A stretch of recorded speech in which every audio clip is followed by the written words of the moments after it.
Bismillahirrahmanirrahim. Velhamdülillahi Rabbil alemin.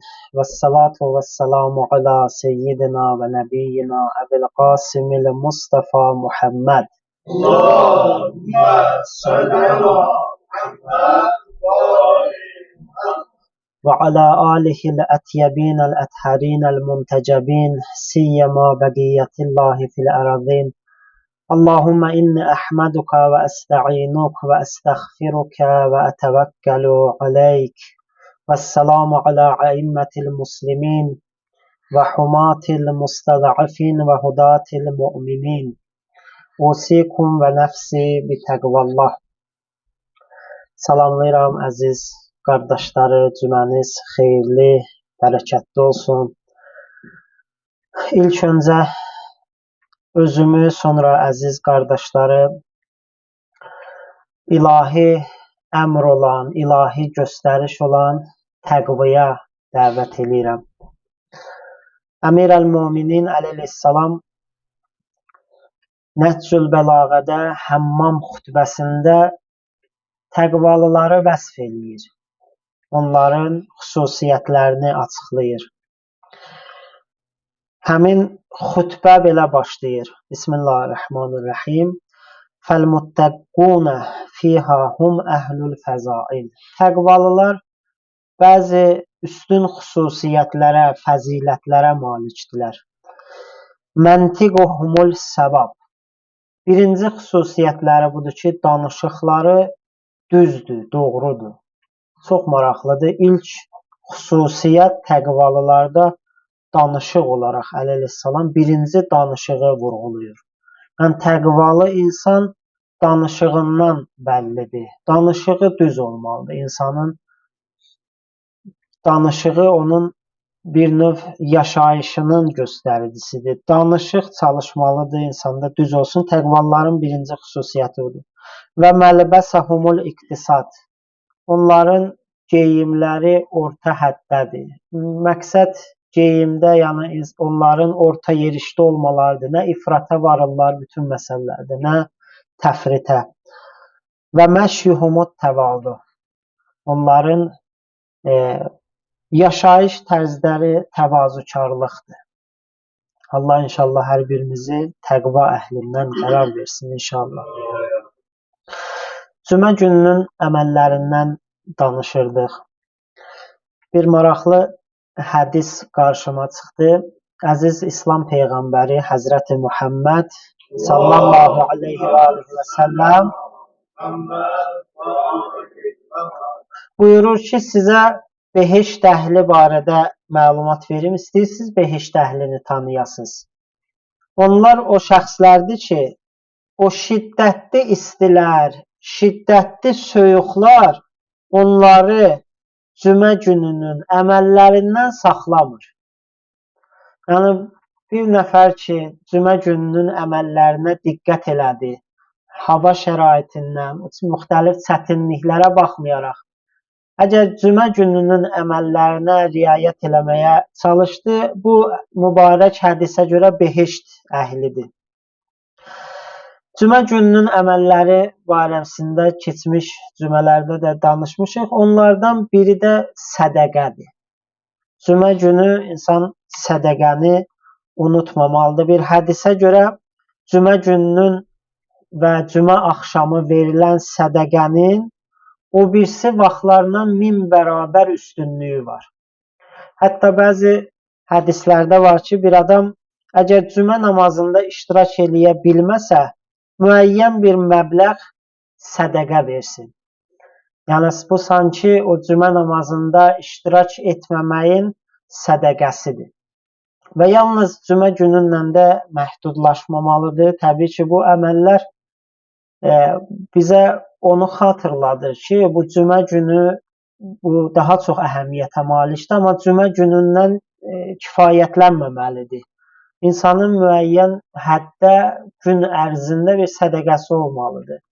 Müəyyən həddə faydaları barədə çox eşitmişsiniz. Az miqdarda da olsa hər gün insan sədəqə ayırar. Nə vaxt məscidə gəlir ya bir yerə çatdırasıdır, onları yerinə çatdırır.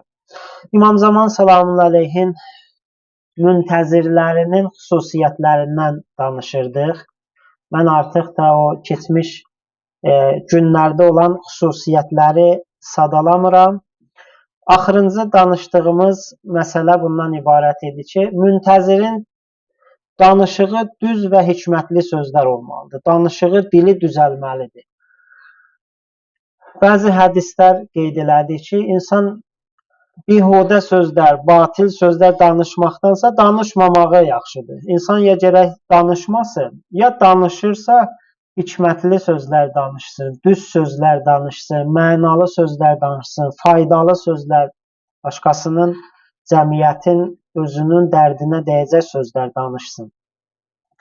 Və bunun üçün qəlb düzəlməlidir. Dedi ki, insanın dilindən düz sözlər, hikmətli sözlər çıxması üçün insanın gərək qəlbi düzəlsin. Qəlbin düzəlməsi elm və mərifətlə idi. İnsan gərək elm və agahlıq sistemini öz ruhuna həmişə elə sistem vurdursun. Bu elm və agahlıqla artırsın mərifətini, agahlığını. Qəlbin düzəlməsi bundan. Və təhhir butunana minəl hərami və şübhə. Keçən cümədə də bu barədə danışdıq ki, qəlbin də düzəlməsi üçün, sağlam olması üçün insanın ruzisi halal olmalıdır, qidalanması halal olmalıdır. Bugün danışmaq istədiyimiz fəqərə budur. Həmin duanın bu hissəsinə çatdıq. Vəqfuf əydinə aniz-zulmi və səriqə. İlahi, bizim əllərimizi zülm və oğurluqdan saxla. Dedi ki, keçən cümədə insanın ruzisi halal olması üçün insan görə zəhmət çəksin. Burada Ayətullah Cavadi Amuli, Allah hifz eləsin, bunları bir-birinə bağlayır bu duanın fəqərələrini və qeyd edirdi ki, bu ona işarədir ki, insan görə zəhmət çəksin. Əllərə işarə bundan ibarətdir ki, halal ruzi ardınca olsun və bu halal ruzi qazanmaqda əlini zülmə və oğurluğa bulaşdırmasın. Bir neçə kəlmə birinci xutbədə zülm barədə. Zülm nədir, zülmün növləri, bunlar barədə danışacaq. Zülm əsasən iki mənada istifadə olunur. Biri ümumi mənasıdır, biri də xüsusi mənasıdır. Ümumi mənada insan o orta həddən xaric olmasına zülm deyilir. Və bu ümumi mənada bir növ insan, bu mənası budur ki, insan istənilən növ rəzil xüsusiyyətlərə, pis xüsusiyyətlərə, istənilən şəri pisliyə mürtəkib olması onun istəyir şəri, istəyir əqli, pisliklərə mürtəkib olması bir növ zülm hesab olunur və bu zülmün ümumi mənasıdır. Xüsusi mənada isə insanın digərlərinə zərər və əziyyət yetirməsidir. Məsələn, birini öldürməklə, birini vurmaqla, birinə söyməklə, onun qeybətini eləməklə, onun malını yiyələnməklə, malını qəsb eləməklə və bu kimi hər hansı bir sözlə, əməllə başqasının haqqında ona zülm eləmək hesab olunur və bu da xüsusi mənadadır.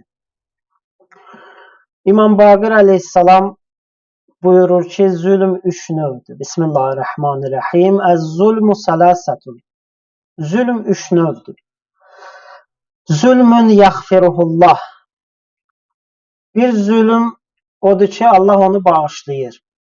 Və zulmun la yaxfiruhullah. Başqa bir zülm budur ki, Allah onu bağışlamır.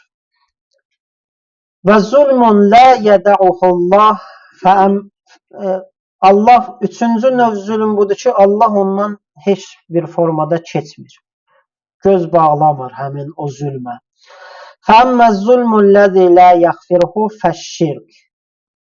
Allahın bağışlamadığı zülm şirkdir. Əlbəttə, burada məqsəd budur ki, insan tövbə eləməsin.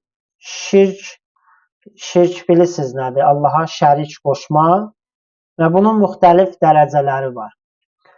Böyük günahlar kitabına müraciət eləsəz, biz sadəcə elə bilirik ki, Allaha şərik qoşmaq bu ümumi mənada şirk budur. Amma hamımızın müraciət etməyimiz və oxumağımız vacib olan bu kitabda mərhum Ayətullah Dəsxeyevin kitabıdır, Böyük Günahlar.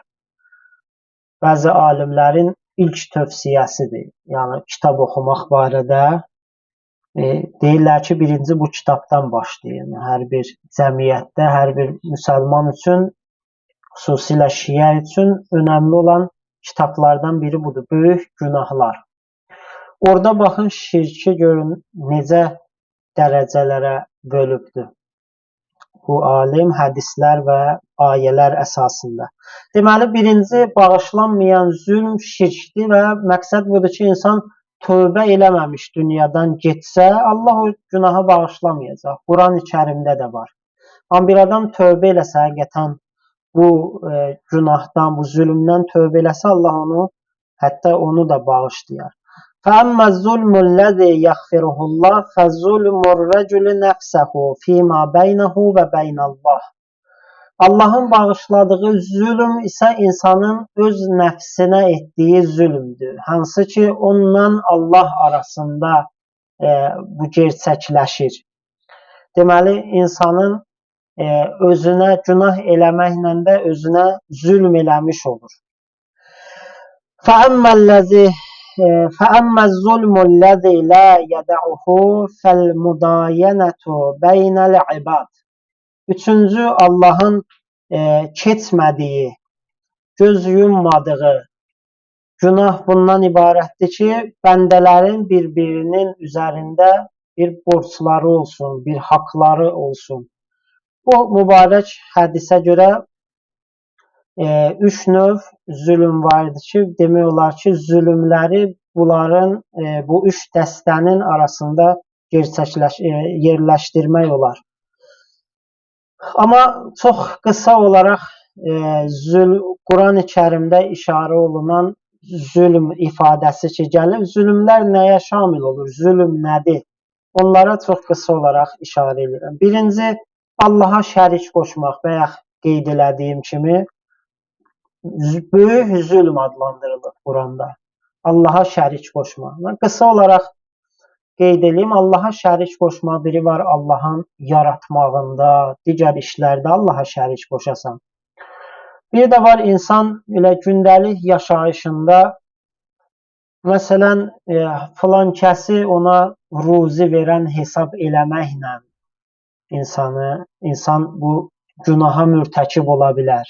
Və yaxud bir adama ümid bağlamaqla, onu qüdrət sahibi bilməklə Allaha şərik qoşa bilər və bunun dərəcələri var.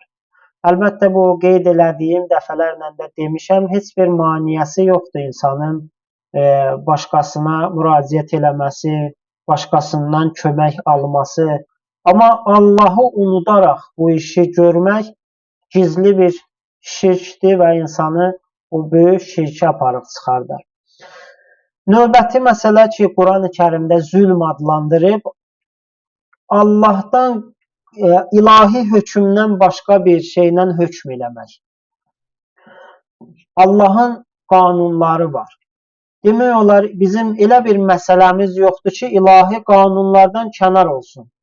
Bir adam bu ilahi qanunlardan kənar hökm eləyirsə, zülm hesab olunur. Bu istəyir məhkəmə sistemlərində ola bilər, istəyir digər məsələlərdə ola bilər, alver məsələlərində, digər məsələlərdə. Bir adam Allahın qanunlarını qoyub, digər qanunlarla hökm eləsə, qəzavət eləsə, bu şirki, zülmün nümunəsi hesab olunur Quran-ı Kərimdə. İlahi hədləri keçmək zülm hesab olunur. Allah bəzi sərhədlər qoyubdur, bəzi şeyləri bizə vacib eləyib, bəzi şeylərdən bizi çəkindirib. Bunları ayaq altına qoymaq zülm hesab olunur. İlahi ayələri inkar eləmək zülm hesab olunur. Allah Teala Quran-ı Kərimdə buyurur ki, günah işlərdə bir-birinizə yardım etməyin. Bir adam ya bunu dilindən təkzib eləyə bilər və yaxud əməlinlə təkzib eləyə bilər.